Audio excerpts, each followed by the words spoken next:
आम जेते जहाँ पिठा मिठा खाई जमती शीत दिन पलि आसेना मन पड़ जाए कंदमूलर पिठा। नमस्कार फ्रेंड्स, मु लिपि आपंक स्वागत करुच्ची मोर यूट्यूब चैनल लिपि होम किचन रे। देखो आज मु घरे बनाऊँगी कंदमूल पिठा। तो से लगे ये कंदमूल नहीं जाइए। ये दुई प्रकार कंदमूल मार्केट में मिलता है। आपड़ देखिथे लाली कंदमूल एमती धला कंदमूल। तो यहाँ माँ आनी गाँव धला कंदमूलटा से पिठा बनाऊँगी। आउ ये गोटे ग्लास चाउल नहीं जाइए, पाखापाखि 200 ग्राम हम चाउल। तो ये चाउलटा को ना गोटे घंटा पूरा पानी रे भिजई दूसरी। एबे ना गोटे घंटा हो गलानी ताकू मु पानी रो छांकी नौजी। तो देखो फ्रेंड्स आउ टिके भल भाव में धोई दूसरी। आमती गोटे कणा कणा जाली वाला नेबे ए जाली रे चाउल गुड़ा को छांकी देवा आउ थे। तो आपण पाखे जदि छोट छोट टोकनी थाए चौदा थाए से माने बाउंस तैयारी से पानीटा भल भाव में जाए से भी छांकी पारे। तो मो पाखे ना से लगी मुझे गोटे जाली रे छांकी दूसरी। तो देखो ये चाउलटा को आधा घंटा पुणी एमती सुखा लगी टिके देवा।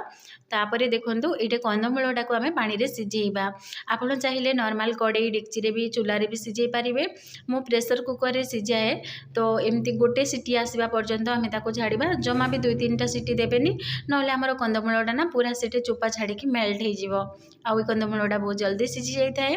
तो देखो मीडियम फ्लेम रे गोटे सीटी आसवा पर्यंत छाड़ीदेवा। आउ सिझेकी मुझे रखीदे साइड रे। तो तापर देखो तो फ्रेंड्स यहाँ को आमर चूना करार अच्छी चाउलटा को। तो जो पिठा बनइले भी टिके जस्ट मेहनत लगे माने परिश्रम लगे, किंतु से पिठा ना बहुत मीठा लगे। तो आशा करुँची आज रेसिपी आपण मानक बहुत भल लगे। वीडियो को शेष पर्यंत निहाती देखिए। तापर देखो से मिक्सी जार नहीं कि माने ग्राइंडर जार नहीं कि से चाउलटा को जो छांके रखी मुझे गुंड कर दूसरी। आमती गोटे चालणी नहीं जावा से चालणी आम छांकी देवा। चालणी रे देकी भल भाव में आम झारी नेबा। देखिए से पतला पतला चूनाटा आमर पूरा बाहरी आसो। आउ जो ऊपर खदड़ाटा पूरा चाउलर रही।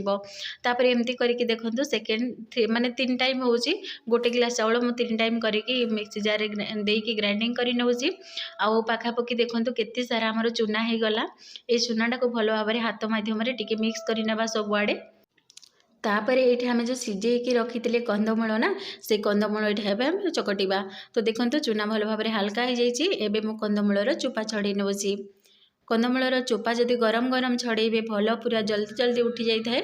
तो देखो फ्रेंड्स ये मुझे कंदमूलर चोपा को पूरा भल भाव में छड़े नौजी। तापर यहाँ को मेश करके नहीं पारे ना एमती डायरेक्ट चकटी पारे। तो मुझे चूनार चकटी दिए जेहेतु चूना जिते चकटिबा ना हाथ माध्यम भल भाव में सेटा माने मेश हो जाए चूना सहित मिसी जाए। तापर देखो ये कंदमूल 3टा देकी भल भाव में चकटी नौजी। ये कंदमूल पाखापाखि ना ये 400 ग्राम पाखापाखि हे कंदमूल। आउ ये चाउल 200 ग्राम। तो सही अनुसार आपण नेबे मापिकी। तापर देखो ये ना आज सौंफ नहीं जाइए जो पान से नहीं जाऊँगी। आउ टिके गोलीमरिच 2-4टा। तो तापर ये देखो सबुड़ा को कुटिकी मुझे दूसरी। आउ चीनी अल्प टिके चीनी दूसरी। गोटे बड़ चामच रे गोटे चामच हम चीनी दूसरी, बेसी चीनी देवानी। आउ गोटे पिंच दूसरी बास लुण माने अधारू अधा चामच पूरा अल्प टिके दूसरी बास लुण। जेहेतु ये मीठा बने ना कंदमूलटा आमर बहुत मीठा अच्छी। तो से चीनी बेसी देवानी। आउ अल्प टिके लुण पकेले तार स्वादटा आहरी बढ़ी जाए है।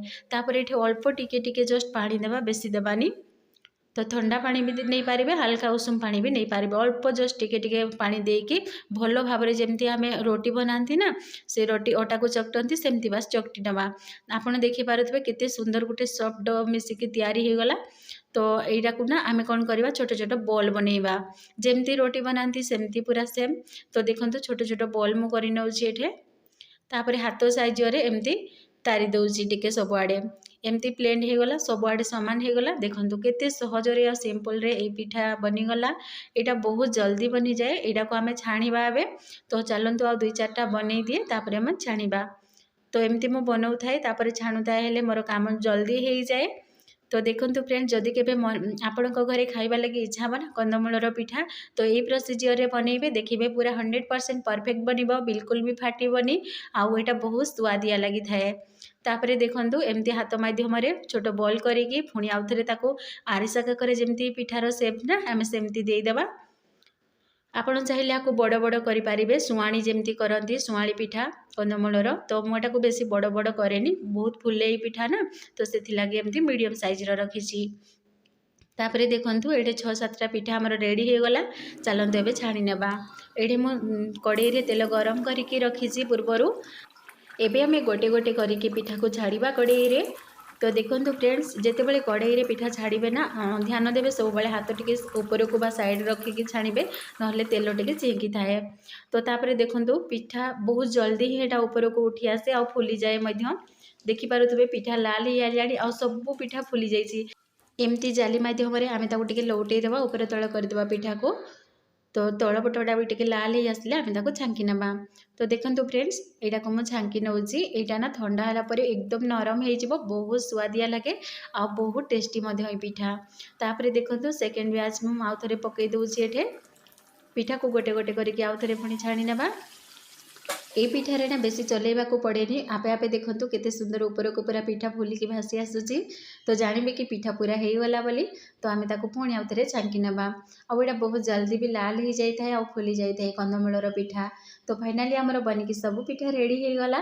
तो मु तो एबे खाइबे, समस्ते आपणको घरे भी बनेकी खाइबे, समस्तनको खुएबे। आशा करूची आज रही कंदमूलर पिठा रेसिपी आपण मानको बहुत भल लागिथिबो।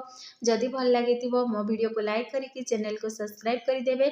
आउ सबु सांग मानक सहित शेयर करिवे। आउ समस्ते घरे बनेकी कंदमूल पिठा खांतु, खुशी रे रुहंतु। वीडियो को शेष पर्यंत देखिथिबारु ना आपण मानको बहुत बहुत धन्यवाद।